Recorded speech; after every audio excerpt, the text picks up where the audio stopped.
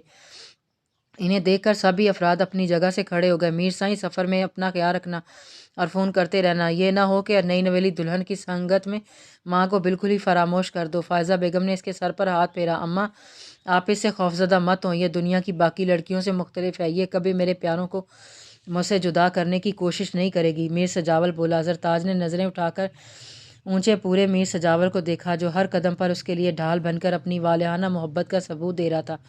بے شک وہ میر کو غصے اور ملال کی کیفیت میں اذیت دے رہی تھی، مگر چاہ کر بھی اس کے جذبوں کی سچائی سے نظر نہیں چرا سکتی تھی۔ اس کا جادو تمہارے سر پر چڑھ کر بول رہا ہے، مگر میں تمہاری ماں ہوں جو تمہیں نظر نہیں آ رہا، وہ میں بخوبی دیکھ رہی ہوں۔ فائزہ بیگم دعابن بولی تھیں، بچے سفر کے لیے روانہ ہو رہے ہیں اور تم فضول کی بحث لے کر بیٹھ گئی ہو، انہیں دعائیں دے کر رخصت کرو۔ میر جعفر نے انہیں ٹوکا۔ آپ کا بیچ میں بولنا ضروری ہوتا ہے کیا؟ فائزہ بیگم ناگواری سے بولی۔ میر سائیں خیریت سے پہنچ کر کال ضرور کر دینا، زرتاج کا اور اپنا بہت خیال رکھنا۔ میر جعفر نے فائزہ کو نظر انداز کرتے ہوئے تاکید کی تھی۔ جی بابا سائیں۔ وہ ان سے گلے مل کر زرتاج کا ہاتھ تھامے باہر نکل کر باقی سب گاڑیوں میں سوار ہو چکے تھے۔ زرتاج کراچی انٹرنیشنل ایئرپورٹ کی رونق دیکھ کر دنگ رہ گئی تھی۔ وہ پہلی بار ہوائی جہاز سے سفر کرنے جا رہی تھی، یہی سوچ اسے پورے راستے بے چین کرتی رہی تھی۔ ایئرپورٹ کی چکا چوند نے اسے تو مزید حواس باختہ کر دیا تھا۔ وہ بچوں کی طرح سے ڈری سہمی میر سجاول کا ہاتھ دونوں ہاتھوں سے پکڑے ہوئے تھی۔ میر اس کی گھبراہٹ پر دھیرے سے مسکرایا اور زرتاج کو اپنے ساتھ لگا لیا۔ آس پاس کھڑے لوگوں نے دلچسپی سے پرفیکٹ نیو میریڈل کپل کو دیکھا تھا۔ میر سجاول جہاز میں بیٹھ کر مبجون سا مسکراہٹ کے ساتھ سیٹ پر سر رکھے ادھر ادھر نظریں گھما رہا تھا۔ اسے جہاز کے ٹیک آف پر زرتاج کے متوقع خوف کا بے صبری سے انتظار تھا۔ اناؤنسمنٹ پر میر سجاول نے زرتاج کے گرد بیلٹ باندھا جو بالکل سن ہو چکی تھی۔ اس نے فوراً امیر کا بازو مضبوطی سے دبوچ لیا۔ وہ مسلسل قرآنی آیات کا ورد کر رہی تھی۔ میر بیلٹ باندھ کر اپنی شیو پر ہاتھ پھیرنے لگا۔ جہاز رن وے پر چلنا شروع ہوا تو میر سجاول کی مسکراہٹ گہری ہو گئی، اس کی روشن آنکھیں بھی مسکرا رہی تھیں۔ جیسے ہی جہاز نے ٹیک آف کیا زرتاج اس سے لپٹ گئی۔ میر بے ساختہ ہنس پڑا۔ دلبر سائیں تھوڑا سا ادھر دیکھو۔ میر نے اس کا سر ونڈو کی جانب گھمایا۔ نہیں پلیز میر سائیں، مجھے بہت ڈر لگ رہا ہے۔ زرتاج نے آنکھیں میچ لیں۔ میر کھل کر مسکرایا۔ دیکھو تو صحیح، کچھ بھی نہیں ہے کہ ہم کتنی اونچائی پر آ چکے ہیں، دیکھو گی تو ڈر نکل جائے گا۔ زرتاج نے ذرا سی آنکھیں کھولیں۔ کراچی کے شہر کی بے ترتیب روشنیاں لمحہ بلمحہ دور ہو رہی تھیں۔ اس نے دوبارہ آنکھیں بند کر کے چہرہ میر سجاول کے سینے میں چھپا لیا۔ میر نے اسے اپنے مضبوط حصار میں لے لیا۔ میری جان، ہیپی نیو ہنی مون۔ میر نے اس کے کان میں سرگوشی کی تھی۔ جاری ہے۔